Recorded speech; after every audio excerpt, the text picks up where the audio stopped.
today I want to talk about China. I lived in China for 5 years, worked for the Royal Bank of Canada, helping to develop the business of Royal Bank of Canada within China.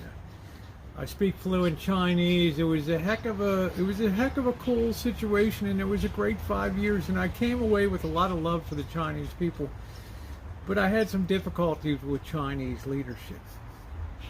We see in a very short period of time, once Deng Xiaoping gave the okay for China to embrace capitalism, the tenets of capitalism, that the economy took off like a rocket.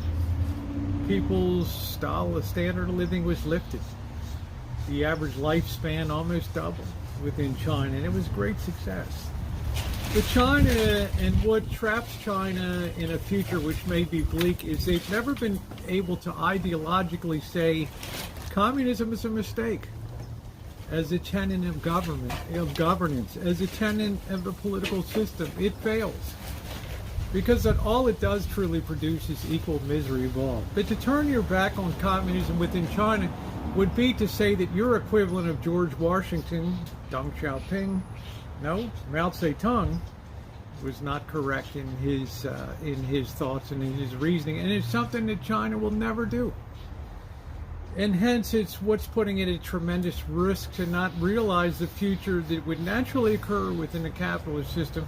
And it's one reason that so many factories, United States operations, and other multinationals are moving out of China today and bringing their factories and production home, because it's an authoritarian state at the end of it all, and that makes it highly unpredictable and puts it at the whim of just a few people. It's going to be very easy for China to say, as things contract and job losses mount,